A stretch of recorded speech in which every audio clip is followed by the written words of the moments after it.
നമ്മളെ നിയന്ത്രിക്കണം ആദ്യം. അല്ലാഹു നമുക്കതിന് തൗഫീഖ് നൽകട്ടെ. അതിന് നബി തങ്ങൾ ദുആ ഇറക്കാൻ പറഞ്ഞ ദുആയുണ്ട്. അല്ലാഹുമ്മ ആതി നഫ്സി തഖ്വാഹാ വസക്കിഹാ അൻത ഖൈറു മൻ സക്കാഹാ അൻത വലിയുഹാ വമൗലാഹാ. ഹബീബായ തങ്ങൾ പഠിപ്പിച്ച ദുആയാണിത്. അല്ലാഹുവേ ആതി നഫ്സി തഖ്വാഹാ, എൻ്റെ ശരീരത്തിന്റെ എൻ്റെ നഫ്സിനെ നിയന്ത്രിക്കാനുള്ള കഴിവ് നീ എനിക്ക് നൽകണേ റബ്ബേ. ഒരു മനുഷ്യൻ അവനവനെ കൺട്രോൾ ചെയ്യാൻ പറ്റാത്തൊരവസ്ഥ, അത് വലിയ അപകടമാണ്. നമുക്ക് നമ്മുടെ ഇമോഷൻസ്, നമ്മുടെ വികാരങ്ങള്, നമ്മുടെ വിചാരങ്ങള്, നമ്മുടെ തോന്നലുകള്, നമ്മുടെ വികാര വിക്ഷോഭങ്ങള് ഇത് നിയന്ത്രിക്കാൻ കഴിയാതെ വരുന്നത് വലിയൊരു ദുരന്തമാണ്. അല്ലാഹുവിനോട് ചോദിച്ച് പ്രാർത്ഥിച്ച് പഠിക്കണം. ഈ ദുആ നമ്മൾ ശരിക്ക് പഠിച്ചു വെക്കണം. അല്ലാഹുമ്മ റബ്ബേ ആതി നഫ്സി തഖ്വാഹാ, എൻ്റെ ശരീരത്തിന് ആവശ്യമായ ബോധം തഖ്വയും നിന്നെ കുറിച്ചുള്ള ഭയപ്പാടും നീ തന്നെ നൽകണേ റബ്ബേ. വസക്കിഹാ, എൻ്റെ ശരീരത്തെ നീ ശുദ്ധിയാക്കി തരണമേ. അൻത ഖൈറു മൻ സക്കാഹാ, നീയാണല്ലോ റബ്ബേ ശരീരത്തെ ഏറ്റവും നന്നാക്കി തരുന്നവൻ. അൻത വലിയുഹാ വമൗലാഹാ, എൻ്റെ ശരീരത്തിന്റെ ഉടമസ്ഥനും എൻ്റെ ശരീരത്തിന്റെ ഗാർഡിയൻ, എൻ്റെ ശരീരത്തിന്റെ രക്ഷിതാവ്, ഇതെല്ലാം നീയല്ലയോ റബ്ബേ, നീയല്ലയോ എൻ്റെ ഉടമസ്ഥൻ. അതുകൊണ്ട് നീ എന്നെ നന്നാക്കി തരണേ എന്ന് അല്ലാഹുവിനോട് നമ്മുടെ ഓരോ വിശ്വാസി ജനങ്ങളും ഓരോരുത്തരും ദുആ ചെയ്യണം. പ്രത്യേകിച്ച് നമ്മുടെ യുവാക്കളും യുവതികളും, ഏറ്റവും പ്രധാനമായി നമ്മുടെ ഉയർന്ന ക്ലാസ്സുകളിൽ പഠിക്കുന്ന വിദ്യാർത്ഥിനികള് ഈ ദുആ പഠിച്ചു വെക്കണം. ഒന്ന് ചൊല്ലി നോക്കൂ, നമുക്ക് ഒരുമിച്ച് ചൊല്ലാം. അല്ലാഹുമ്മ ആതി നഫ്സി തഖ്വാഹാ വസക്കിഹാ അൻത ഖൈറു മൻ സക്കാഹാ അൻത വലിയുഹാ വമൗലാഹാ. ഒരുപക്ഷേ നമ്മൾ കേട്ടു പരിചയപ്പെട്ട പ്രാർത്ഥനയാകും ഇത്. എപ്പോഴും ഇടക്കിടക്ക് തിന്മകളിലേക്ക് ചിന്ത വരുമ്പോൾ ദുആ ഇറക്കണം. റബ്ബേ എന്നെ നീ കാത്തുരക്ഷിക്കണമേ. ഒരു നേരത്തെ, ഒരു സെക്കൻഡ് നേരത്തെ നമ്മുടെ ചിന്തയിൽ വരുന്ന ഒരു ഭ്രമം മതിയാകും ജീവിതം തകരാൻ. ഒരു സെക്കൻഡ് നേരത്തെ നമ്മുടെ ശരീരത്തിന് തോന്നുന്ന ശഹ്വത്ത്, വൈകാരികമായ ഒരു ചിന്ത, ചുറ്റുപാടുകളെ സംബന്ധിച്ച് ബോധമില്ലാതെ, ശറഅനെ കുറിച്ച് ബോധമില്ലാതെ, അല്ലാഹുവിനെ കുറിച്ചും ഹബീബിനെ കുറിച്ചും ബോധമില്ലാതെ നമ്മൾ എടുക്കുന്ന ഒരു എടുത്തുചാട്ടമോ ഒരു വിവരക്കേടോ ജീവിതം മുഴുവൻ തകരാൻ അത് മതിയാകും. അല്ലാഹുവിനോട് കാവൽ ചോദിക്കണേ. അല്ലാഹുമ്മ ആതി നഫ്സി തഖ്വാഹാ വസക്കിഹാ അൻത ഖൈറു മൻ സക്കാഹാ അൻത വലിയുഹാ വമൗലാഹാ. മഹാനായ റബീഅ ഇബ്നു ഖുസൈം റളിയല്ലാഹു തആല അൻഹു കരഞ്ഞ് ശരീരമാസകലം മെലിഞ്ഞുണങ്ങിയിട്ട് മഹാൻ പറയുന്നു, വല്ലാഹി ഇൻഷാ അല്ലാഹു ലാ യസ്അലുനി റബ്ബി അന്നി വഖഅതു ബിഫാഹിശത്തിൻ അബദാ. അല്ലാഹുവിനോട് ദുആ ഇറക്കുകയാണ്. അല്ലാഹുവിന്റെ മുമ്പിൽ ശപഥം ചെയ്തു പറയുന്നു റബീഅ റളിയല്ലാഹു അൻഹു, വല്ലാഹ്, അല്ലാഹുവിനെ തന്നെയാണ് സത്യം. ഈ വാക്ക് പോലെ നമുക്കൊരു ധൈര്യപ്പെട്ട് പറയാൻ കഴിയോ? ധൈര്യപ്പെട്ട് പറയാൻ കഴിയുമോ? വല്ലാഹി, അല്ലാഹുവിനെ തന്നെയാണ് സത്യം. ഇൻഷാ അല്ലാഹ്, ഇൻഷാ അല്ലാഹ് ലാ യസ്അലുനി റബ്ബി അന്നി വഖഅതു ബിഫാഹിശത്തിൻ അബദാ. എന്നോട് അല്ലാഹു ഒരിക്കലും എന്തുകൊണ്ട് റബീഅേ നിങ്ങൾ ഒരു വ്യഭിചാരം ചെയ്തു എന്ന് എൻ്റെ റബ്ബനോട് ചോദിക്കുന്ന അവസ്ഥ ഉണ്ടാവരുത്. കണ്ണുകൾക്ക് വ്യഭിചാരമുണ്ടെന്നും കാതുകൾക്ക് വ്യഭിചാരമുണ്ടെന്നും നാവിന് വ്യഭിചാരമുണ്ടെന്നും കൈകൾക്കും കാലിനും വ്യഭിചാരമുണ്ടെന്നും മഹാനായ റസൂലുള്ളാഹി സ്വല്ലല്ലാഹു അലൈഹി വസല്ലം മോശമായി കിളിപ്പെടുത്തുന്ന കഥകൾ എഴുതിവിടുന്നത്, ടൈപ്പ് ചെയ്യുന്നത്, വാട്സപ്പിൽ വിടുന്നത്, ഫേസ്ബുക്കിലൂടെ അപ്ലോഡ് ചെയ്യുന്നത്, മോശപ്പെട്ട മനുഷ്യനെ വികാരപ്പെടുത്തുന്ന, മനുഷ്യനെ തിന്മയിലേക്ക് കൊണ്ടുപോകുന്ന ഇക്കിളി പൈങ്കിളി കഥകൾ എഴുതിവിടുന്ന ആളുകളുടെ വിരൽ തുമ്പുകൾ ചെയ്യുന്നത് ഒരു വ്യഭിചാരമാണ്. അത് വായിക്കുന്നവന്റെ കണ്ണ് ചെയ്യുന്നത് വ്യഭിചാരമാണ്. അത് കേൾക്കുന്നത് വ്യഭിചാരമാണ്.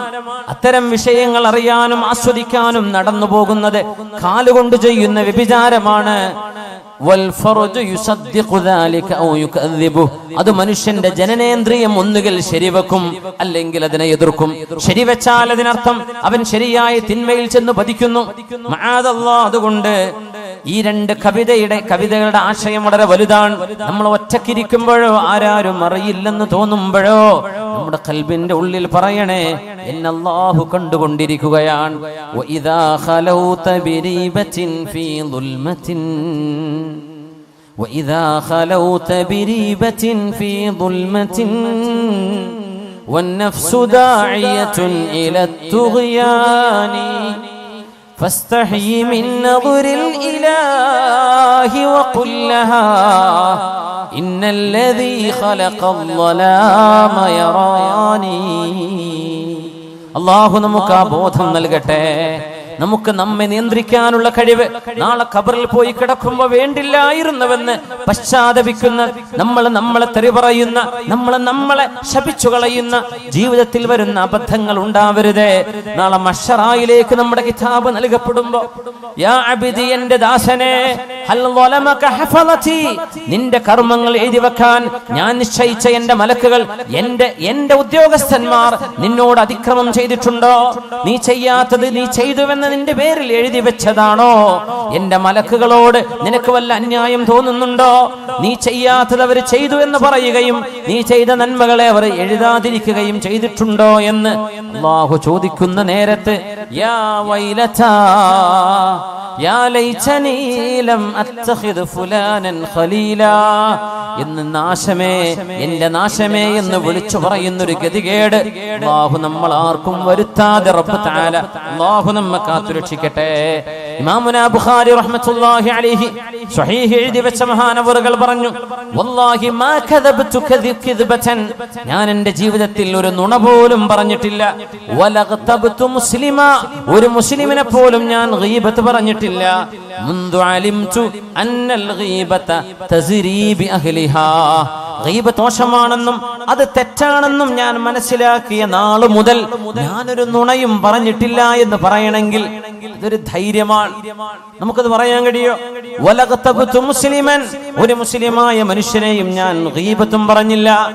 ഇത് പറയാനുള്ള ഒരു കരുത്ത്, ഒരു തരത്തിലുള്ള ധൈര്യം മഹാനായ ഇമാമുന ബുഖാരി റഹ്മത്തുള്ളാഹി അലൈഹി. അതുകൊണ്ട് മുഅ്മിനേ, നമ്മൾ ഇന്ന് ചർച്ച ചെയ്യുന്ന വിഷയം, തിന്മകൾ കാണുമ്പോൾ ആ തിന്മകൾ തിന്മയാണെന്ന് വിളിച്ചു പറയാനും തിന്മകളെ തിരുത്താനും, തിന്മകൾ നടക്കാതെ ഈ രാജ്യത്തെ, നമ്മുടെ നാടിനെ, മനുഷ്യ സമൂഹത്തെ മൃഗങ്ങളുടെ സ്വഭാവങ്ങളിൽ നിന്ന് മനുഷ്യത്വത്തിലേക്ക് തിരിച്ചു കൊണ്ടുവരാൻ ചെറിയവർക്കും വലിയവർക്കും ആണുങ്ങൾക്കും പെണ്ണുങ്ങൾക്കും അവർക്ക് ഇടപെടേണ്ട അനിവാര്യതയുണ്ട്. പ്രത്യേകിച്ച് ഇന്ന് അവനവന്റെ ചിന്തകളും ആശയങ്ങളും ഒരാളെയും വേദനിപ്പിക്കാതെ എന്നാൽ തെറ്റുകൾക്ക് തിരുത്ത് ലോകത്തിന് പറഞ്ഞു കൊടുക്കാനുള്ള മീഡിയ സംവിധാനങ്ങൾ ഓരോരുത്തരുടെയും കയ്യിലുണ്ടായിരുന്നിട്ട് എന്തുകൊണ്ടൊരു തിരുത്ത് നമ്മൾ കൊടുത്തില്ല എന്ന് അള്ളാഹു ചോദിച്ചാൽ, ഞാൻ പറഞ്ഞാൽ അത് ആര് കേൾക്കാനാണ് എന്ന ഒരു മറുപടി 21-ാം നൂറ്റാണ്ടുകാർക്ക് പറയാൻ കഴിയില്ല. ഈ ഫേസ്ബുക്കും വാട്സപ്പും ഉള്ള കാലത്ത് തിന്മകളെ തിന്മകളായിട്ട് തന്നെ അതിനെ മനസ്സിലാക്കുകയും അത് തിരുത്താനുള്ള ആഹ്വാനം നടത്തുകയും ചെയ്യേണ്ട അനിവാര്യത ഹബീബായ നബി തങ്ങൾ പറഞ്ഞു. മുൻ സമുദായങ്ങൾ നശിപ്പിക്കപ്പെട്ടു പോയവരുണ്ട്. എത്രയോ ആളുകൾ നമ്മൾ പെട്രയെ കുറിച്ച് പറയും. ജോർഡാനിന്റെ ഭാഗമാണ് പെട്ര. ജോർഡാനിന്റെ ഈസ്റ്റിലേക്ക്, നോർത്ത് ഈസ്റ്റിലേക്ക്, സൗദി അറേബ്യയുടെ നോർത്ത് വെസ്റ്റിലേക്ക് മദായിൻ സാലിഹ്, അതിനിപ്പുറത്ത് പെട്ര, ആ പ്രദേശങ്ങൾ സമൂദ് ഗോത്രക്കാർ, സാലിഹ് നബി അലൈഹിസ്സലാമിന്റെ ആളുകൾ ജീവിച്ചു പോയ സ്ഥലം ഇന്ന് ടൂറിസ്റ്റ് കേന്ദ്രങ്ങളാണ്.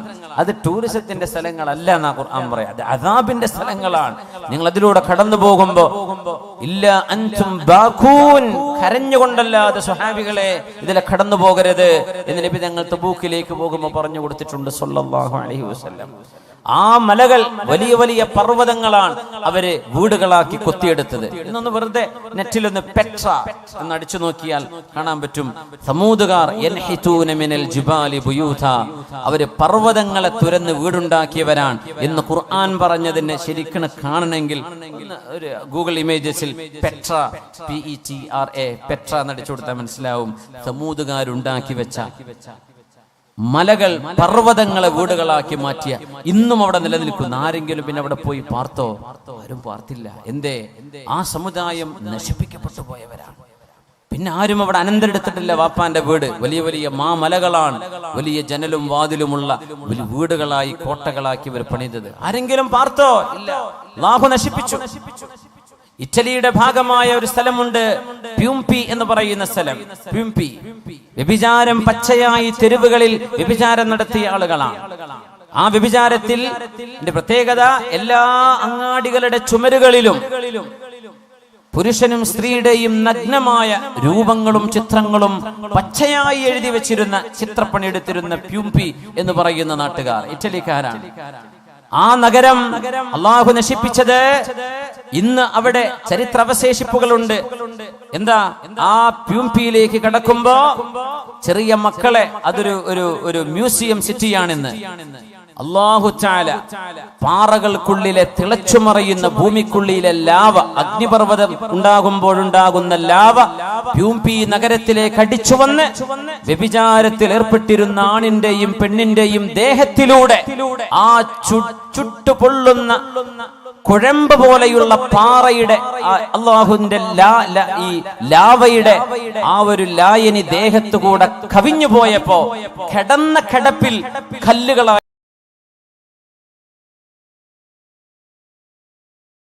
മാറിയ മനുഷ്യന്മാർ ഇന്നും ആ മ്യൂസിയം പോലെയുള്ള ഈ പ്യൂംപിയിലേക്ക് ചെറിയ കുട്ടികളെ കൊണ്ടുപോകില്ല. എന്തേ?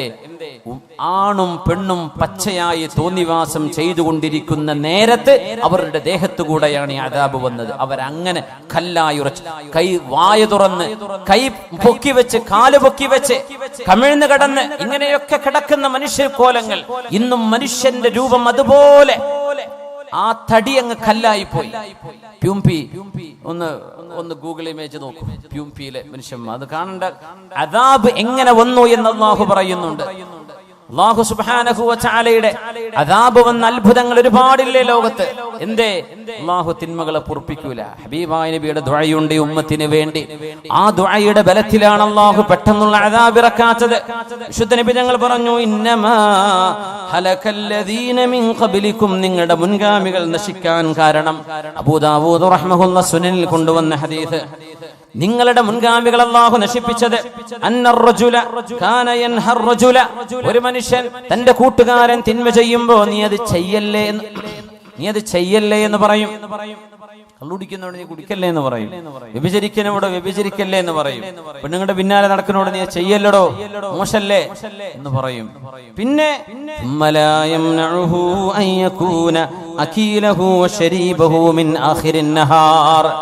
രാവിലെ തന്റെ കൂട്ടുകാരൻ തെറ്റ് ചെയ്യുമ്പോ അവനോട് പറയും, ചെയ്യല്ലടോ, നീ എന്താണോ ഈ കാണിക്കുന്നത് എന്ന് പറഞ്ഞിട്ട് ആ തെറ്റ് ചെയ്യുന്ന അതേ ആളിന്റെ കൂടെ വൈകുന്നേരമാകും പറയും, നമുക്ക് ഭക്ഷണം കഴിക്കാൻ പോവല്ലേ, എവിടുക്ക പോവാ, നമുക്ക് ഇടക്കിടക്ക് പോവാ, നിലമ്പൂരിലേക്ക് പോവാ, കോഴിക്കോട്ടേക്ക് പോവാ.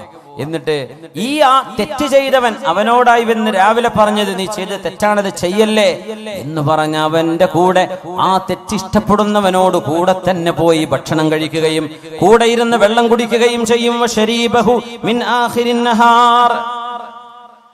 തിന്മ ചെയ്യുന്ന ആളുകളോട് വെറുപ്പില്ലാതിരിക്കുക. വിഷയം ഗൗരവത്തിൽ നമ്മൾ മനസ്സിലാക്കണം. നമ്മൾ തെറ്റ് ചെയ്യുന്നുണ്ടോ ഇല്ലേ എന്നതിനപ്പുറം തെറ്റിനോട് നമ്മുടെ മനസ്സിൽ ഇഷ്ടമുണ്ടോ ഇല്ലേ എന്നാ ചോദിക്കേണ്ടത്. വ്യഭിചാരം കിട്ടിയ തരക്കേടില്ല എന്നാ മനസ്സിൽ തോന്നുന്നത്. അടി കിട്ടുമല്ലോ എന്ന് പേടിച്ചിട്ടാ ചെയ്യാണ്ടിരിക്കുന്നത്. അത് ഈമാനല്ല. തിന്മകളോട് വെറുപ്പ് വേണമെന്നാണ്. ആ വെറുപ്പ് നമ്മുടെ കൽബിലുണ്ടോ? ഇന്നഹു കാന ഫാഹിഷതൻ വസാഅ സബീല, അല്ലാഹു മോശമാണ്, വളരെ മോശമാണ് എന്ന് അല്ലാഹു പറഞ്ഞത്. ഞാൻ എന്റെ ജീവിതത്തിലേക്ക് കൊണ്ടുവന്ന എന്റെ ഭാര്യയല്ലാതെ എന്റെ ശരീരത്തിന്റെ രഹസ്യങ്ങൾ അറിയാൻ മറ്റൊരാളില്ല എന്ന് നമ്മുടെ കൽബിൽ നമ്മൾ ഉറക്കുന്നുണ്ടോ? കള്ളു കുടിക്കാൻ ആഗ്രഹമുണ്ട്, പക്ഷേ കുടിക്കാറില്ല. അതല്ല ഈമാൻ. തിന്മയോട് വെറുപ്പ് നമുക്ക് തോന്നുന്നുണ്ടോ എന്നാണ് ചോദിക്കേണ്ടത്. നമുക്ക് തിന്മയോട് വെറുപ്പുണ്ടോ? ഈമാനിന്റെ പ്രത്യേകത അതാണ്. അല്ലാഹുമ്മ ഹബ്ബിബ് ഇലൈനൽ ഈമാൻ വസയ്യിൻഹു ഫീ ഖുലൂബിനാ വകർരിഹ് ഇലൈനൽ കുഫ്റ വൽ ഫുസൂഖ വൽ അസ്യാൻ വഉലൈക ഹുമുർ റാഷിദൂൻ. ഒരു പ്രാർത്ഥന, ഖുർആനിന്റെ ആയത്തിൽ നിന്നുണ്ടാക്കിയ പ്രാർത്ഥന. അല്ലാഹു തആല ഉലൈക ഒരു വിഭാഗത്തെ കുറിച്ച് ഹബ്ബബ ഇലൈഹിമുൽ ഈമാൻ, അള്ളാഹു അവർക്ക് ഈമാനിനെ മഹ്ബൂബാക്കി കൊടുത്തു. വിശ്വാസം, അള്ളാഹുവിലുള്ള വിശ്വാസം, പരലോകത്തേക്ക് റബ്ബിനെ കാണാൻ പോകണം, നാളെ വിചാരണയുണ്ട്, നാളെ ഖബറിന്റെ ഉള്ളിൽ ശിക്ഷയുണ്ട്, രക്ഷയുണ്ട്, നാളെ സിറാത്തുണ്ട്, മീസാനുണ്ട്, ഹിസാബുണ്ട്, സ്വർഗമുണ്ട്, നരകമുണ്ട്, അള്ളാഹുവിനെ കാണുന്ന ഒരു ലിഖാ ഉണ്ട് എന്ന് വിശ്വസിക്കുന്ന ആ വിശ്വാസം ഖൽബിലേക്ക് ഇഷ്ടപ്പെടുകയും വസയ്യനഹു ഫീ ഖുലൂബിഹിം, അവരുടെ ഖൽബിൽ അല്ലാഹു വിശ്വാസം മനോഹരമാക്കി കൊടുക്കുകയും ചെയ്തു. അവരിൽ അല്ലാഹു നമ്മെ പെടുത്തി തരട്ടെ. വകറഹ ഇലൈഹിമുൽ കുഫ്ര വൽ ഫുസൂഖ വൽ ഇസ്യാൻ, പാപം ചെയ്യുന്നതും തോന്നിവാസം ചെയ്യുന്നതും അവിശ്വാസവും നിരീശ്വരവാദവും പറയുന്നതും പ്രവർത്തിക്കുന്നതും ചിന്തിക്കുന്നതും അവരുടെ ഖൽബിലേക്ക് അല്ലാഹു ഉറപ്പാക്കി കൊടുത്തു. റബ്ബിനോട് നമ്മൾ അത് ചോദിച്ചു വാങ്ങണം. അല്ലാഹുമ്മ ഹബ്ബിബ് ഇലൈനൽ ഈമാൻ വസയ്യിൻഹു ഫീ ഖുലൂബിനാ വകർരിഹ് ഇലൈനൽ കുഫ്ര വൽ ഫുസൂഖ വൽ ഇസ്യാൻ. തിന്മകളോട് വെറുപ്പുണ്ടാവലാണ് ഈമാനിന്റെ അടയാളം. ഇപ്പൊ ലോട്ടറി അടിച്ചാൽ എനിക്ക് അടിക്കാത്തോണ്ട് കുഴപ്പമില്ല, അടിച്ചു കഴിഞ്ഞാൽ ഞാൻ ഏതെങ്കിലും മൂലയിൽ മസല ഉണ്ടാക്കിയിട്ട് അത് ഹലാലാക്കും എന്നാണ് കൽബിന്റെ ഉള്ളിലുള്ളതെങ്കിൽ ഈമാനില്ല. കിട്ടാത്തോണ്ടാണ്, അടിച്ചു കിട്ടിയോക്കണ്ടേ, എന്തെങ്കിലും മസല ഉണ്ടാക്കിയിട്ട് ആ കാശ് ഇങ്ങോട്ട് കയ്യിലാക്കും. ഇതാണ് നമ്മുടെ ഉള്ളിലിരിപ്പെങ്കിൽ അതല്ല ഈമാൻ. കള്ളുടിയന്മാരെ കാണുമ്പോഴേ എൻ്റെ ടേസ്റ്റ് എന്താണെന്ന് അറിയാൻ പൂതി ഉണ്ടായിരുന്നു, നടക്കൂലല്ലോ. ആ പൂതി വരാൻ പാടില്ല. വ്യഭിചാരം, ഒരുത്തങ്ങ വന്ന് പറയടോ ഞാൻ മറ്റോളെ ചാടിച്ചു, ഇവിടെ ചാടിച്ചു, എന്നെ കൊണ്ട് പറ്റിയിട്ടില്ലല്ലോ എന്നാ തോന്നണതെങ്കിൽ ആ പറയണോന്ന് ഈമാനില്ല. വെറുപ്പ്, തിന്മയോട് വെറുപ്പ് വരണം എന്നാണ്, അതാണ് ഈമാൻ. അത് നമുക്ക് വരുന്നുണ്ടോ എന്നാ വിഷയം. തിന്മയോട് വെറുപ്പ്, എന്ത് മുമ്പ് കൊണ്ടുവന്ന് വെച്ചാലും ഞാൻ തൊടൂല എന്നതാണ്. മഹാനായ അബ്ദുല്ലാഹി ഇബ്നു ഹുദാഫത്തു സഹ്മി റളിയല്ലാഹു അൻഹു, ഉമറുൽ ഫാറൂഖ് റളിയല്ലാഹു അൻഹുവിന്റെ കാലത്തെ ഫാറൂഖ് റളിയല്ലാഹു അൻഹു മദീനക്കാരോട് മുഴുവൻ, ആ മഹാനുഭാവൻ റോമെന്ന് വരുമ്പോ മദീനക്കാരോട് മുഴുവൻ വിളംബരം ചെയ്തു. മദീനക്കാർ മദീനയുടെ ഗേറ്റിലേക്ക് വന്നു നിൽക്കണം. അന്ന് നഗരങ്ങൾക്ക് ഗേറ്റ് ഉണ്ടാവും. കരുളായിക്ക് ഒരു ഗേറ്റ് ഉണ്ടാവും, നിലമ്പൂർക്ക് ഒരു ഗേറ്റ് ഉണ്ടാവും, എടക്കരക്ക് ഒരു ഗേറ്റ് ഉണ്ടാവും. ആ ഗേറ്റിനുള്ളിൽ കടക്കാൻ പറ്റൂ എന്ന പോലെ. ഇവിടെ നമുക്ക് നമ്മുടെ ഗേറ്റൊന്നും ഉണ്ടായിട്ടില്ല. പക്ഷെ അറബ് രാജ്യങ്ങളിൽ സമർക്കന്ദിലും ബുഖാറയിലും ഇന്ന് പോയാൽ കാണാൻ പറ്റും പഴയ കാലത്തെ അവരുടെ കോട്ടയുടെ മതിലുകൾ. ഒരു നഗരത്തിന് ഭിത്തി ഉണ്ടാവും. മദീനക്കന്ന് ഭിത്തിയുണ്ട്. മദീനയുടെ ഭിത്തികളിലേക്ക് പുരുഷന്മാർ മുഴുവനും ഇറങ്ങിച്ചെല്ലണം. എന്നിട്ട് അബ്ദുല്ലാഹി ഇബ്നു ഹുദാഫത്തു സഹ്മി വരുമ്പോൾ ആ മഹാനുഭാവന്റെ നെറ്റിയിൽ മദീനക്കാർ മുഴുവനും ഉമ്മ വെക്കണം, ചുംബിക്കണം, ആ മഹാന്റെ നെറ്റിയിൽ മുത്തണം എന്ന് ഫാറൂഖ് റളിയല്ലാഹു അൻഹു ഉത്തരവിട്ട സ്വഹാബിയാണ് അബ്ദുല്ലാഹി ഇബ്നു ഹുദാഫത്തു സഹ്മി. എന്താ കാരണം എന്നറിയോ? എന്തിനാണ് മദീനക്കാർ മുഴുവൻ ആ മഹാനെ ചെന്ന് സ്വീകരിക്കണം? ഒരു കാരണമുണ്ട്. റോമക്കാരുമായി നടന്നൊരു യുദ്ധത്തിൽ ഒരുപാട് മുസ്ലിമീങ്ങളെ അവര് ബന്ദികളാക്കി പിടിച്ചപ്പോ മഹാനായ അബ്ദുല്ലാഹി ഇബ്നു ഹുദാഫത്തു സഹ്മി റളിയല്ലാഹു അൻഹുവിനെ പിന്തിരിപ്പിക്കാൻ ഏറ്റവും ഈമാനുള്ള ഒരാളെ, മുസ്ലിമീങ്ങളിൽപ്പെട്ട ഒരാളെ കൊണ്ടുവാ എന്ന റോമൻ എംപറർ ഉത്തരവിട്ടപ്പോ അന്ന് പിടിച്ചു കൊണ്ടുപോകപ്പെട്ടത് ഈ സ്വഹാബിയാണ്, അബ്ദുല്ലാഹി ഇബ്നു ഹുദാഫത്തു സഹ്മി റളിയല്ലാഹു അൻഹു. രാജാവ് ചോദിച്ചു, ഇസ്ലാം വിട്ടിങ്ങോട്ട് ക്രിസ്ത്യാനി മതത്തിലേക്ക് വാ. ഞാൻ വരൂല. നിനക്ക് എന്റെ അധികാരത്തിന്റെ പകുതി ഞാൻ തരാം. എന്റെ അധികാരത്തിന്റെ പകുതി, പഞ്ചായത്തിന്റെ പകുതിയല്ലേ കൊടുക്കുന്നത്. റോമൻ എംപയർ എന്ന് പറഞ്ഞാൽ ഇന്നത്തെ യൂറോപ്പ് മുതൽ തുർക്കി മുതൽ ഇറാഖ് വരെ ജോർഡാനിലൂടെ കടന്നു പോകുന്ന പ്രവിശാലമായ ലോകത്തിന്റെ പകുതി. ഇന്നൊരു വീട് വെച്ചരാന്ന് പറഞ്ഞാൽ ഞാൻ ക്രിസ്ത്യാനി ഏത് മതച്ചായിക്കോളെ, എനിക്കൊരു വീട് കിട്ടിയാൽ മതി. ഇതാണ് മനുഷ്യന്മാരുടെ ഈമാന്റെ അവസ്ഥ. പാല് പാക്കറ്റ് കിട്ടിയാൽ ഞാൻ പോന്നോളാം. എന്റെ കിഡ്നി ചികിത്സക്ക് പൈസ കിട്ടിയാൽ ആരാ തരുന്ന ഓരോ മതത്തിലേക്ക് ഞാൻ പോരാം എന്ന് പറയുന്ന ഒരു ഈമാനിന്റെ ദുർബലത ഈ മഹാന്റെ സംഭവമായി നമ്മൾ തുലനം ചെയ്യണം. എന്റെ രാജ്യത്തിന്റെ പകുതി തരാം, എനിക്ക് വേണ്ട, ഞാൻ വരില്ല. ഇസ്ലാം ഉപേക്ഷിക്കുന്നില്ലെങ്കിൽ നിന്നെ കൊല്ലുന്നു, കൊന്നോളൂ. അങ്ങനെ പിടിച്ചിട്ട് ഒരു കുരിശിൽ തറച്ചു. രാജാവ് പറഞ്ഞു അമ്പയ്യ, പക്ഷെ ദേഹത്ത് കൊള്ളരുത്, പേടിപ്പിച്ചാൽ മതി എന്ന് പറഞ്ഞു. അദ്ദേഹം കൂളായിട്ട് കിടന്നു കൊടുത്തു. അവരങ്ങനെ അമ്പ ചെയ്തു. ഒരു കുലുക്കല്ല, ഒന്നും ചെയ്യേണ്ട, ഇറക്കിക്കൊള്ളുന്നു. പിന്നെ ചെയ്തതൊരു ഏറ്റവും വലിയ ക്രൂരതയാണ്. ആ മഹാനുഭാവനെ ജയിലിലടച്ചു, ഭക്ഷണം കൊടുത്തില്ല. 4 ദിവസം കഴിഞ്ഞ് ഭക്ഷണം ഇല്ലാണ്ട്. എന്നിട്ട് ഒരു കുപ്പി കള്ളും അതോടൊപ്പം പന്നിമാംസം, പോർക്ക്, പന്നിമാംസം വേവിച്ചതും കൊണ്ടുപോയി കൊടുത്തു, ജയിലിൽ കൊണ്ടുപോയി വെച്ചു കൊടുത്തു. ആ നേരത്ത് മഹാൻ പറഞ്ഞൊരു വാക്കുണ്ട്, അല്ലാഹുവേ, ഒരു മനുഷ്യൻ കുടുങ്ങുന്ന നേരത്തെ ഇത് ഹലാലാണെന്ന് നീ എനിക്ക് വിധിച്ചിട്ടുണ്ട്. അങ്ങനെയാണല്ലോ, വേറെ ഒരു ഭക്ഷണമില്ല, ഒന്നും കയ്യിലില്ല, ഒരു വെള്ളവുമില്ല, തൊണ്ട വരണ്ട് മരിക്കാൻ പോവാൻ. അങ്ങനത്തെ ഒരു ഘട്ടത്തിൽ അവനവന്റെ ജീവൻ നിലനിർത്താൻ മാത്രം ഒരു ഹറാം അള്ളാഹു അനുവദിച്ചു കൊടുക്കുന്നു. ഒരു ഘട്ടത്തിൽ ആ നേരത്തൊരു മാംസം അതേ ഉള്ളൂ, വേറെ ഒന്നും ഒരു ഭക്ഷണവും ലഭ്യമല്ല. ആ ഒരു പന്നിമാംസം കഴിച്ചില്ലെങ്കിൽ അവൻ ജീവൻ അപകടത്തിലാണ്, അവൻ മരിച്ചു പോകും. അങ്ങനത്തെ ഒരു ഘട്ടത്തിൽ അത് അനുവദി ഇല്ലാമത്തും എന്ന് ഖുർആൻ പറഞ്ഞതിനർത്ഥം അതാണ്, നിങ്ങൾക്കൊരു നിർബന്ധമായ ഒരു സാഹചര്യം. യൂറോപ്പിലേക്കൊക്കെ യാത്ര പോകുമ്പോ എത്രയോ ആളുകൾ ഷെങ്കൻ വിസ എടുത്ത് പോകും. ഫ്രാൻസും ജർമ്മനിയും ഇറ്റലിയും സ്വിറ്റ്സർലൻഡും ഒക്കെ കണ്ടുപോരാം. അവിടുത്തെ മീറ്റ് ഹലാൽ മീറ്റ് ആവണമെന്നില്ല, അവിടുത്തെ ചിക്കൻ ഹലാൽ ചിക്കൻ അല്ല. വേറെ നിർവാഹമല്ലല്ലോ എന്ന് പറഞ്ഞ് കഴിക്കും. വേറെ നിർവാഹം വെജിറ്റേറിയൻ കഴിക്കൂടെ, സീ ഫുഡ് കഴിച്ചൂടെ? അതിനെ പറ്റിയല്ലേ ഈ പറഞ്ഞത്. ജീവൻ അബ്ദുല്ലാഹ് ഹുദാഫത്ത് സഹ്മി ജയിലിലാണ്, കൊണ്ടുപോയി കൊടുത്തു. ആ ഭക്ഷണത്തോട് രാജാവ് പരീക്ഷിക്കുകയായിരുന്നു ഈമാന്റെ അളവ്. നമ്മളൊക്കെ ഒന്ന് ആലോചിക്കണം മുഅ്മിനെ, എന്താ നമ്മളെ ഈമാനും നമ്മളും തമ്മിലുള്ള അവസ്ഥ എന്താണ്? ആ മഹാനൊരു വാക്ക് പറഞ്ഞവരുടെ മുമ്പിൽ, അല്ലാഹുവേ, ജീവിതത്തോട് മല്ലടിക്കുന്ന, മരണം മുന്നിൽ കാണുന്ന ഒരു മനുഷ്യന് ദാഹാർത്തനായവന്റെ മുമ്പിൽ നീ ഹറാമായ വെള്ളവും ഹറാമായ മദ്യവും നീ ഹലാല് പോലെ അനുവദിക്കുന്നുണ്ട് എന്ന് എനിക്കറിയാം റബ്ബേ. ഈ മാംസം എനിക്കിപ്പോൾ കഴിക്കൽ ഹലാലാണെന്ന് എനിക്കറിയാം. 4 ദിവസമായി ഞാൻ പട്ടിണിയിലാണ്.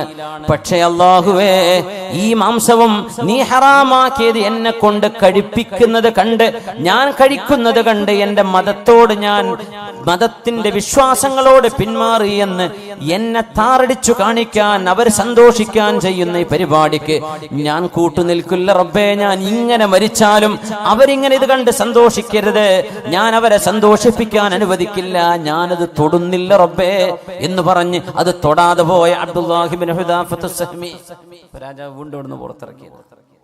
6-7 സ്വഹാബിമാരെ ഒരു വലിയൊരു ചെമ്പിൽ തിളച്ച എണ്ണയിൽ ജീവനോടെ കൊണ്ടുപോയിട്ടിട്ടുണ്ട്. നമ്മളൊക്കെ റോഹിംഗ്യൻ മുസ്ലിമീങ്ങളോട് ചെയ്യുന്ന അദാബ് കാണുമ്പോൾ മനസ്സൊക്കെ പടച്ചു പോകും. നമുക്ക് ഉറക്കം വരൂല, ആഴ്ചകളോളം ഭക്ഷണം കഴിക്കാൻ കഴിയില്ല. റബ്ബേ, പാവം മനുഷ്യരോട് കാണിക്കുന്ന ക്രൂരത കണ്ടോ? സ്വഹാബികൾ അതിലേറെ സഹിച്ചു. 6-7 സ്വഹാബിമാരെ തിളച്ച എണ്ണ തിളപ്പിച്ചിട്ട് ജീവനോടെ അവിടെ പിടിച്ചു വെക്കപ്പെട്ട സ്വഹാബിമാർ പറഞ്ഞു, അബ്ദുല്ലാ, നീ പിന്മാറിയില്ലെങ്കിൽ നിന്നെ ഇതാണ് ഞങ്ങൾ ചെയ്യാൻ പോകുന്നത്. അദ്ദേഹം കരഞ്ഞു. എന്തിനാ കരച്ചിലെന്ന് ചോദിച്ചു. ഞാൻ കരയുന്നത് എനിക്കൊരു ശരീരമല്ലേ ഉള്ളൂ, ഇതൊന്ന് നിങ്ങൾ ഇട്ട് കഴിഞ്ഞാൽ എന്റെ തടി തീർന്നില്ലേ?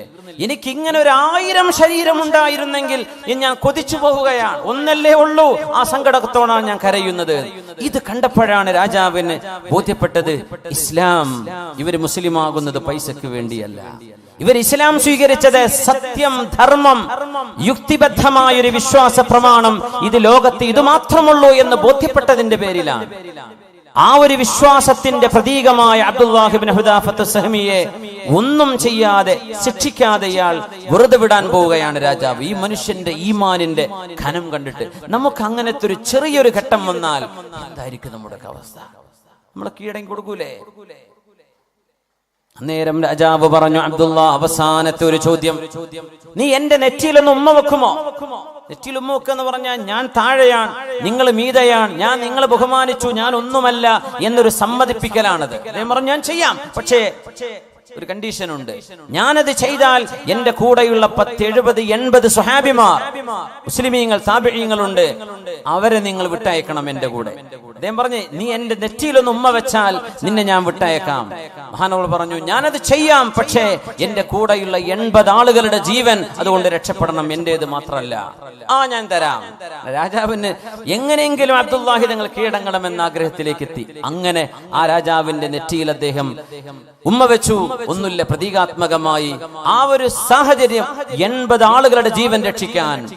ആ സംഭവം കഴിഞ്ഞ് വരുമ്പോഴാ ഫാറൂഖ് റളിയല്ലാഹു അൻഹു പറഞ്ഞത്, മദീന മദീനക്കാരായ മുഴുവൻ പുരുഷന്മാരും മദീനയുടെ ഗേറ്റിലേക്ക് നിൽക്കണം. ഇനി വരാനുള്ള അബ്ദുല്ലാഹി ഇബ്നു ഹുദാഫത്തു സഹമിയുടെ നെറ്റിയിൽ നിങ്ങൾ ഉമ്മ വെക്കണം. അന അബ്ദഉ ബിഹിം, ഞാനാണത് ആദ്യം ചെയ്യുന്നത് എന്ന് പറഞ്ഞ് ആ നെറ്റിയിൽ ഉമ്മ ചാർത്തിയ ഉമർ ഇബ്നുൽ ഖത്താബ് റളിയല്ലാഹു അൻഹു മദീനക്കാർ മുഴുവനും അതൊരു ഈമാനാണ്. നമ്മളെവിടെ കിടക്കുന്നു? നമ്മുടെ ഈമാൻ എവിടെ കിടക്കുന്നു? മുഅ്മിനേ, അല്ലാഹുവിനോട് ചോദിക്കണം, അല്ലാഹുമ്മ ഹബ്ബിബ് ഇലൈനൽ ഈമാൻ, അല്ലാഹു ഞങ്ങളുടെ ഹൃദയത്തിലേക്ക് ഈമാൻ മഹ്ബൂബാക്കി തരണേ റബ്ബേ. ഈമാനോടൊരു ഇഷ്ടം വരണം. അത് നമ്മൾ പഠിക്കുമ്പോഴാണ് അതിനോട് ഇഷ്ടം വരിക, അറിയുമ്പോഴാണ് അതിനോട് ബഹുമാനം വരിക. അല്ലാഹുമ്മ ഹബ്ബിബ് ഇലൈനൽ ഈമാൻ وزينه في قلوبنا وكره إلينا الكفر والفسوق والعصيان وجعلنا من الراشدين. എഴുന്നേറ്റ് സ്വലാത്ത് ചൊല്ലിയിരിക്കാം. صلوا على النبي محمد وآله اللهم صل على سيدنا محمد وعلى آل سيدنا محمد وبارك وسلم عليه. نقول وركشلي قولوا اللهم صل على سيدنا محمد وعلى آل سيدنا محمد وبارك وسلم عليه.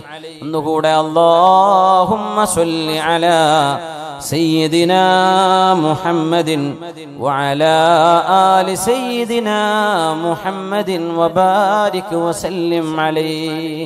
ഇരിക്കുന്ന മുമ്പ് പേഴ്സൊക്കെ ഒന്ന് എടുത്ത് റെഡിയാക്കി വെക്കേ. ആ തേങ്കുപ്പിയൊക്കെ ഒന്ന് കൊണ്ടുപോയി കൊടുക്കി. നമുക്ക് ഇൻഷാല്ലാ പരിപാടിയുടെ ഇതിൻ്റെ ചെലവും പന്തലൊക്കെ കണ്ടറിയല്ലോ. നമ്മളെ വീട്ടിൽ ചെറിയ സൽക്കാരം ഉണ്ടാക്കാൻ എത്ര ചെലവ് വരും? 2 ഡർപ്പായ വാങ്ങിയാൽ തന്നെ. അപ്പോൾ ഇത് വലിയ ചെലവ് വരുന്ന നമ്മുടെ വിദ്യാർത്ഥി സുഹൃത്തുക്കളുടെ SKSF-ന്റെ നമ്മുടെ പ്രവർത്തകന്മാരുടെ കഠിനാധ്വാനമാണ്. നമുക്ക് എന്ത് ചെയ്യാം? ആദ്യം അത് കൊടുക്കി, തേങ്കുപ്പി കൊടുക്കി. ഇൻഷാല്ലാ അത് ഷിഫയുണ്ടെന്ന് അള്ളാഹുവിൻ്റെ ഖുർആൻ പറഞ്ഞ ഔഷധമാണ്. ചക്കരക്കിയതൊന്നല്ലല്ലോ, ഒറിജിനൽ അല്ലേ? മാഷാ അല്ലാ. അതുകൊണ്ട് തന്നെ ധൈര്യമായിട്ട് വാങ്ങിക്കാം. ഇസ്ഖിഹി അസല, വയറുവേദന വന്ന സ്വഹാബിയോട് നബി തങ്ങൾ, ജ്യേഷ്ഠന് വയറുവേദന, നബിയെ തേൻ കൊടുക്കുന്നു പറഞ്ഞു. തേൻ കുടിച്ചിട്ട് വയറുവേദന കൂടി. പൊന്നാര നബിയെ വയറുവേദന കൂടി, ഒന്നുകൂടി കൊടുക്കുന്നു പറഞ്ഞു. ഇസ്ഖിഹി അസല. രണ്ടാമതും ഇപ്പോഴും പറഞ്ഞു, നബിയെ കുടിച്ചതിന് ശേഷം വീണ്ടും വയറുവേദന കൂടിയിരിക്കുകയാണ്. അല്ലാഹ് പറഞ്ഞത് സത്യമാണ്, നിന്റെ ജ്യേഷ്ഠന്റെ വയറാണ് നുണ പറഞ്ഞത്. കൊടുക്ക് തേന്, അത് തന്നെയാണ് അതിന്റെ ഔഷധം എന്ന് പറഞ്ഞു. മൂന്നാമതും കൊടുത്തു, അതിൽ സുഖമായി. വളരെ സ്വഹീഹായ ഹദീസാണ്. ഇൻഷാ അല്ലാഹ് അല്ലാഹു ശിഫ നൽകട്ടെ. ഒരു കുപ്പിയുടെ തന്നേക്ക്. ബിസ്മില്ലാ. എല്ലാവർക്കും കൂടെ വാങ്ങിക്കാൻ എല്ലാവർക്കും തയ്യോ? ഉള്ളവരെന്ത് ചെയ്യും? നല്ലൊരു സംഖ്യ കൊടുക്കുക. ഒരു 500 കുറയാത്തൊക്കെ കൊടുത്താൽ നമുക്ക് ഏകദേശം നമ്മുടെ ചെലവിലേക്കൊക്കെ കിട്ടുമെന്നും പറയാൻ പറ്റൂല അല്ലേ? ഉണ്ടാവോ? ബിസ്മില്ലാ. ഒന്ന് ഞാൻ എടുത്തു, ബാക്കി എന്ത് ചെയ്യാം? എല്ലാവരും വാങ്ങിക്കും. ബിസ്മില്ലാ. നമ്മൾ അരിക്കോട്ട് ഇങ്ങനെ തേൻ കൊടുത്തിട്ട് ഞാൻ വിളിച്ചു നോക്കിയപ്പോൾ ഒരു തേൻ്റെ കായിനെ മുതലായിട്ടില്ല എന്നാണ്. ഓരോരുത്തർ 50 10 കൊടുത്തിട്ട് വാങ്ങിയ തേൻ കുപ്പി തരൂല പറയാൻ വയ്യല്ലോ സംഘാടകർക്ക്. അപ്പം അങ്ങനെ ആയിപ്പോകരുത്. ഒരു വാങ്ങിയത് തന്നെ പിന്നെ കടായിപ്പോയി.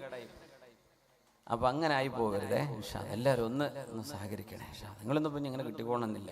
ഇവിടെ എന്ത് ചെയ്യുക? അള്ളാഹിൻ്റെ ഹദറത്തിലേക്ക് എത്തിയ സ്ഥലത്തേക്ക് എന്ത് ചെയ്യുക? നന്നായിട്ട് സഹായിക്കുക. ആ പ്രയാസങ്ങളും ബുദ്ധിമുട്ടൊക്കെ അള്ളാഹു തആല സലാമത്താക്കി തരട്ടെ. ഒരു 500 മിനിമം എന്ന് ഞാൻ പറയാം. പറ്റുന്നവർ, അല്ലാത്തവർ നിങ്ങളടുത്ത് അതിൽ താഴെ ഉള്ളൂ, വേറെ ഒന്നും നിങ്ങളടുത്തില്ല എന്ന് അള്ളാഹുക്കും നിങ്ങൾക്കും അറിയാം. എന്നാൽ പിന്നെ നിങ്ങൾ പറ്റുന്ന കൊടുക്കുക ഇൻഷാ അല്ലാഹ്. അപ്പോൾ അള്ളാഹു ഖൈറാക്കി തരട്ടെ. സഹോദരിമാരുടെ ഭാഗത്തേക്ക് കൊണ്ടുവരണ്ട, അവർ ഭാഗത്ത് കൊണ്ടുവരും. എല്ലാവർക്കും തികയോ? അത് കഴിഞ്ഞിട്ട് മതി. ബാക്കി നമുക്ക് ബക്കറ്റ് കൊടുക്കാം. ഇൻഷാ അല്ലാഹ് ആർക്കെങ്കിലും സ്വതക്ക ചെയ്യാൻ താല്പര്യം ഉണ്ടെങ്കിൽ ഇൻഷാ അല്ലാഹ് അള്ളാഹു തൗഫീഖ് ചെയ്യട്ടെ. അതുകൊണ്ട് മുഅ്മിനേ, ബിസ്മില്ലാഹിർ റഹ്മാനിർ റഹീം. لعن الذين كفروا من بني إسرائيل على لسان داود وعيسى بن مريم ذلك بما عصوا وكانوا يعتدون كانوا لا يتناهون عن منكر فعلوه لبئس ما كانوا يفعلون. Sound perfect. സൂറത്തുൽ മാഇദ. ഒരു വിഭാഗം ആളുകളെ 2 പ്രവാചകന്മാർ ശപിക്കാൻ കാരണം കാനൂ ലാ യതനാഹൗന അൻ മുൻകരിൻ ഫഅലൂ, അവർ ചെയ്തുകൊണ്ടിരിക്കുന്ന തിന്മകളെ അവരാരും എതിർക്കാത്തവരായിരുന്നു, കണ്ടില്ലെന്ന് നടിക്കുകയായിരുന്നു. നമ്മുടെ ചുറ്റുവട്ടത്ത് കൂട്ടുകാരെ പറ്റി അറിയാം. ചിലർ പറയില്ലേ, ഓനെ കുറച്ച് അഫയർ പ്രശ്നമുണ്ട്, ഓൻ പെണ്ണിന്റെ ആളാണ്, ഓൻ കള്ളിന്റെ ആളാണ്, ഓൻ മയക്കുമരുന്ന്, ഒന്ന് മയങ്ങനുണ്ട്, ഓൻ പെയിന്റ് അടിക്കുന്നുണ്ട്, ഓൻ അതുണ്ട്. പല പെയിന്റ് പണിനെ കുറിച്ചല്ല പറഞ്ഞത്, മയക്കുമരുന്നിന്റെ പല കോഡ് ഭാഷകളുണ്ട്. സുബ്ഹാനല്ലാഹ്. ഇതറിയുന്ന കൂട്ടുകാരെ അത് ഓൻ ചെയ്തോട്ടെ, ഞാൻ ചെയ്യണില്ലല്ലോ. അങ്ങനെയല്ല, നീ അത് ചെയ്യല്ലടാ. നീ ഇങ്ങനെ മരിച്ചാൽ അള്ളാന്റെ അടുത്ത് മയക്കുമരുന്ന് അഡിക്ഷനിൽ നീ നിന്റെ മലക്കുൽ മൗത്ത് നിന്റെ റൂഹിനെ പിടിച്ചാൽ നീ പോകുന്ന നരകത്തിലേക്കല്ല. നിങ്ങൾ എങ്ങനെയാണോ മരിക്കേണ്ടത് അങ്ങനെയാണ് നാളെ പരലോകത്ത് പുനർജന്മം നൽകുക. അല്ലാഹു കാത്ത് രക്ഷിക്കട്ടെ. അപ്പൊ നീ ഇങ്ങനെ മരിച്ചാൽ എനിക്ക് അദാബല്ലടോ, നാളെ നിന്റെ പരലോകം എന്നേക്കുമായുള്ള നിന്റെ ഒരു ജീവിതം ഒരു നേരത്തെ ഒരു ആസ്വാദനം കൊണ്ട് നീ നശിപ്പിക്കണോ? കൂട്ടുകാര് പറയണം. കൂട്ടുകാര് സുഹൃത്തിനോട്, പെണ്ണിനോട്, ആണിനോട്, കൂട്ടുകാരോട്, കൂട്ടുകാരികളോട് തിന്മയിൽ നിന്ന് മോചിപ്പിക്കണം. ബോയ് ഫ്രണ്ടും ഗേൾ ഫ്രണ്ടും ഉള്ള ആൾക്കാരൊക്കെ ഉണ്ടാവും. അവർക്കറിയാം, കൂട്ടുകാർക്കറിയാം, അവർ വലിയ രസത്തിലാണ് പറയാം, അത് അവന്റെ ഫ്രണ്ട്, നമുക്കറിയാം. നീ എന്തെങ്കിലും ഇടപെട്ടോ, അവരോട് പറഞ്ഞോ ഇത് തിന്മയാ, ചെയ്യരുത്, അരുതാത്തതാണ്, അല്ലാഹു ഇഷ്ടപ്പെടില്ല. ഒരു വിവാഹത്തിലൂടെയുള്ള ഒരു കുടുംബജീവിതമല്ലാതെ വഴിവിട്ട ഈ ബന്ധങ്ങൾ പാടില്ല എന്ന് നീ പറഞ്ഞോ നിന്റെ കൂട്ടുകാരനോട്, നിന്റെ കൂട്ടുകാരിയോട്. ഒരു വിഭാഗം ശപിക്കപ്പെട്ടു. ശപിച്ചു എന്ന് പറഞ്ഞാൽ എന്താ? അള്ളാഹുവിന്റെ റഹ്മത്ത് അവർക്ക് കിട്ടൂല എന്നല്ലേ. റഹ്മത്ത് കിട്ടാതിരുന്നാൽ അവരുടെ കൂടെയുണ്ടാകുന്നത് പിശാചാണ്. പിന്നെ അവരുടെ തലയിൽ പലതും വരും. മക്കളെ അറുത്തു കൊല്ലുന്നതും, കാമുകന് വേണ്ടി ഭർത്താവിനെ തലക്കടിച്ചു കൊല്ലുന്നതും, വീടും കുടുംബവും നാടും എല്ലാം ഉപേക്ഷിച്ച് ഒരു നേരത്തെ തലക്ക് പിടിക്കുന്ന ഒരു ഭ്രാന്ത് കൊണ്ട് പ്രേമം തലക്ക് കയറി 2 കുഞ്ഞിന്റെ ഉമ്മയും 3 കുഞ്ഞിന്റെ ഉമ്മയും 2 കുഞ്ഞിന്റെ വാപ്പയും 3 കുഞ്ഞിന്റെ വാപ്പയും ഇറങ്ങി ഓടുന്നതും പിശാച് തലയിൽ കയറിയത് കൊണ്ടല്ലേ. ഒരു നേരം ബോധം ഉണ്ടെങ്കിൽ ഇത് ചെയ്യോ? അവസാനം കുറച്ചു നേരം കഴിഞ്ഞ് പെട്രോൾ കഴിഞ്ഞ് വണ്ടി നിൽക്കുമ്പോഴാണ് ഓർമ്മ വരും, എന്തിനിപ്പോ ഞാൻ ഇതൊക്കെ ചെയ്തത്, ഇത്രേ ഉണ്ടായിരുന്നുള്ളൂ, ഇതിനാണിപ്പോ ഞാൻ ഈ ലോകം മുഴുവൻ ഇളക്കി മറിച്ചത്, കോടതി വരാന്തകളും ഒച്ചപ്പാടും ബഹളങ്ങളും ഒക്കെ ഉണ്ടാക്കിയത് ഇതിനായിരുന്നോ എന്ന് തിരിച്ചറിയുമ്പോഴേക്കും കാര്യം കൈവിട്ടു പോയിട്ടുണ്ടാകും.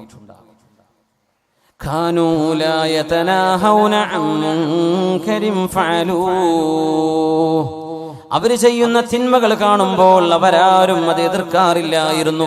നിബിതങ്ങൾ പറഞ്ഞല്ലോ സല്ലല്ലാഹു അലൈഹി വസല്ലം, രാവിലെ തിന്മകൾ ചെയ്യുന്ന ആളുകളെ കാണുകയും അവരെ എതിർക്കുകയും ചെയ്യുന്നവർ അവരോടൊരു വെറുപ്പ് തോന്നാതെ വൈകുന്നേരം അവരുടെ കൂടെ ഇരുന്ന് ഭക്ഷണം കഴിക്കുന്നവരായിരുന്നു. അതുകൊണ്ടാണല്ലോ അനഹുമുല്ലാഹു വഹവലഹും ഖിറദതൻ വഖനാസീർ, അല്ലാഹു അവരെ കുരങ്ങുകളായും പന്നികളായും രൂപം മറിച്ചത്. അതിന് കാരണം തിന്മകളോടൊരു വെറുപ്പ് തോന്നാത്തത്. ആദ്യം തിന്മകളോട് വെറുപ്പ് തോന്നണം. ബാങ്ക് പലിശയാണ്, ബാങ്ക് ജോലി പലിശയുമായി ബന്ധപ്പെട്ട ജോലിയാണ്, അള്ളാഹുവിനോട് യുദ്ധം ചെയ്യുന്ന പരിപാടിയാണ്. അത് ഏത് രാഷ്ട്രീയ സംഘടനക്കാർ നേതൃത്വം കൊടുത്താലും ബാങ്ക് പരിപാടി നമുക്ക് പാടില്ലാത്തതാണ്. അത് ഹറാമു തന്നെ. അതിനൊന്നും നമ്മൾ സംഘടനകളോ രാഷ്ട്രീയ പാർട്ടികളോ ഉണ്ടാക്കി അതിന്റെ പിന്നാലെ കൂടി വലിയ സംഭവമാക്കേണ്ട ഒരു കാര്യമില്ല. അത് ഹലാലും ഹറാമും ആഖിറവും പരലോകവും ഇല്ലാത്ത ഒരു വിഭാഗം ആളുകൾ ലോകത്ത് എന്നുണ്ടാവും. അവര് നടത്തിക്കോട്ടെ. നമ്മൾ പറയില്ല, ഒരു ജോലിയും കിട്ടിയില്ല, ബാങ്ക് ജോലി കിട്ടിയ നാട്ടില് ബാങ്ക് മാനേജറായി ജോലി കിട്ടിയ ഞാൻ കയറുമായിരുന്നു, റെക്കമെൻഡേഷൻ നടക്കുക. നമ്മുടെ പാർട്ടി നേതാവ് ഉണ്ടല്ലോ, ജില്ലാ നേതാവിന്റെ കാല് പിടിച്ചേക്കാം. എന്തിന് നമ്മൾ നടക്കുന്നു? ഒരു ഹറാമ് നമ്മൾ ചോദിച്ചു വാങ്ങാനോ വെറുതെ കിട്ടിയെടുക്കാൻ പാടില്ലാത്ത സംഗതിയാണ്. പക്ഷെ നമ്മളെന്താ പറയാ, എന്താ ശമ്പളം 70,000, 80,000, 1 ലക്ഷം, 1.5 ലക്ഷം, പിന്നെ എടുത്തൂടെ? നമുക്കൊക്കെ എന്ത് ഈമാൻ. അല്ലാഹു യുദ്ധം പ്രഖ്യാപിച്ച വിഷയമാണ് പലിശയുടേത്. പലിശയുടെ ഇടപാടുകളോട് അള്ളാഹു യുദ്ധം പ്രഖ്യാപിച്ചു. അള്ളാഹുവിനോട് യുദ്ധം ചെയ്യുന്നതിന് തുല്യമാണ്. ആ ഒരു സിസ്റ്റം ലോകത്തുണ്ടാവാൻ പാടില്ലെന്നാണ് ഇസ്ലാമിന്റെ കാഴ്ചപ്പാട്. ഒരു മനുഷ്യന്റെ സഹായം ആവശ്യമായ രംഗത്ത് അവന് സഹായം കൊടുക്കുന്ന കാശ് കൊണ്ട് അവനെ ചൂഷണം ചെയ്യരുത്. പലിശരഹിത വായ്പാ പദ്ധതികൾ നമ്മൾ തയ്യാറാക്കുക.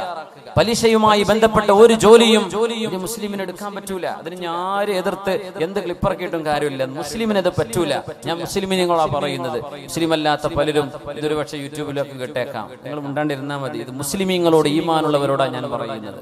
നമുക്കത് പാടില്ല. വെറുതെ കിട്ടിയാലും പാടില്ല.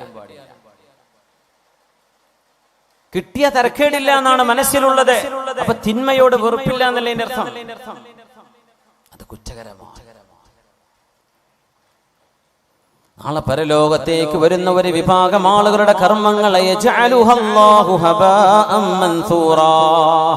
ഖിയാമത്ത് നാളിൽ വരുന്ന ഒരു വിഭാഗം ആളുകൾ ബിഅഅമാലിൻ കജിബാലി തിഹാമത ബൈളാ യജ്അലുഹല്ലാഹു ഹബാഅൻ മൻസൂറാ. മഹാനായ സൗബാൻ റളിയല്ലാഹു അൻഹു ഉദ്ധരിക്കുന്ന ഹദീസ്, സ്വഹീഹായ ഹദീസ്. ഒരു വിഭാഗം ആളുകളുടെ കർമ്മങ്ങൾ മലകളോളം വരുന്ന അമലുകളുമായി വരുന്നവര്. മലകളോളം, നമുക്കൊക്കെ നമ്മളെ അമല് ഈ സ്റ്റേജിന്റെ തറയോളം ഉണ്ടാവും. അല്ലാഹു അഅലം. മലകളോളം അമലുമായി വരുന്നവര് അല്ലാഹു പൊടിപൊടിയാക്കി കളയുമെന്നാണ്. അല്ലാഹു സ്വീകരിക്കൂല. ഭയങ്കരമായ ദിക്റും സലാത്തും ഹജ്ജും കൊല്ലം ഉംറയും ഒക്കെ ചെയ്തിട്ടുണ്ട്. റമദാൻ ഹറമിൽ കുത്തിയിരിക്കുന്ന ആളാ. നാട്ടില് വട്ടിപ്പലിശേന് പരിപാടി. ഒരു കാര്യമില്ല. ആകാശങ്ങ് പോയി. എയർലൈൻസിൽ ലാഭായി എന്ന് മാത്രം, വേറൊന്നും കിട്ടിയില്ല. ട്രാവൽസ് يجعلها الله هباء منثورا جلهم لنا صفهم لنا يا رسول الله لئلا نكون منهم ونحن لا نعلم. നബിയെ അത് ആരാണെന്ന് പറഞ്ഞു തരുമോ നബിയെ? ആരാണ് അല്ലാഹു അങ്ങനെ കർമ്മങ്ങൾ സ്വീകരിക്കാതെ പോകുന്നവർ? ആരുടെ അമലാണ് അല്ലാഹു സ്വീകരിക്കാത്തത്? ഞങ്ങൾ പറഞ്ഞു കൊടുത്തു. ആരാണെന്നറിയുമോ? നമ്മൾപ്പെട്ടവരെ, നമ്മുടെ ആശയങ്ങളുള്ളവരെ, ഇസ്ലാമിന്റെ ഭാഷയിൽ സംസാരിക്കുന്നവരെ.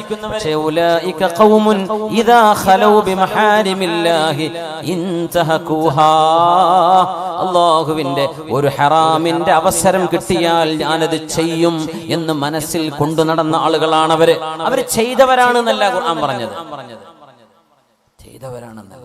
ദീനിന്റെ നേതൃത്വം കൊടുക്കുന്നവരെ, ഉസ്താദുമാര് വരും, മുഅല്ലിമ്, ചെറിയ ക്ലാസ്സിലെ 1-ാം ക്ലാസ് മദ്രസ പഠിപ്പിക്കുന്ന ആള് മുതല്, അങ്ങ് സ്വദർ മുതല്, വഅദ് പറയുന്ന ആള് മുതല്, മുദർരിസ് മുതല്, ഖാദി മുതല്, ഖാദിൽ ഖുദാത്ത് മുതല്, എല്ലാവിധ മുഫ്തിമാരുടെ മുഫ്തിമാര് മുതല്, എല്ലാ ലോകത്തിന്റെ പണ്ഡിതന്മാര്, വിദ്യാർത്ഥിനികള് മുഴുവൻ, ഇൽമിനുമായി ബന്ധപ്പെട്ട മുഴുവൻ ആളുകൾ ഒക്കെ ഭയങ്കരമാണ്. പക്ഷേ ഇദാ ഖലൗ ബിമഹാരിമില്ലാ, ആരാരും അറിയില്ല എന്ന് കണ്ടാൽ, ഒരു തെറ്റിന് അവസരം കിട്ടിയാൽ അവരത് ചെയ്യുന്ന മനസ്സുള്ളവരായിരുന്നു. അത്തരം ആളുകളുടെ അമല് എത്ര വലിയ അമലാണെങ്കിലും അല്ലാഹു സ്വീകരിക്കില്ലെന്ന് പരിശുദ്ധ റസൂൽ സ്വല്ലല്ലാഹു അലൈഹി വസല്ലം. എന്താ അതിന്റെ വിഷയം എന്നറിയോ? ഈമാൻ കടന്നിട്ടില്ല. എന്തേ? തെറ്റ് ചെയ്യാൻ അവസരം ഇല്ലാത്തതുകൊണ്ടൊന്നും കുരുത്തക്കേടില്ലാണ്ട് പോയതാണ്. നേരെ മറിച്ച് വ്യഭിചാരത്തിന്റെ അവസരമുള്ള ഒരു സാഹചര്യത്തിൽ ജീവിച്ച ഒരാൾ വേണമെങ്കിൽ കിട്ടും, വേണമെങ്കിൽ വിളിച്ചാൽ ഇറങ്ങി വരും. അല്ലെങ്കിൽ തിന്മയുടെ സാഹചര്യം റെഡിയാണ്.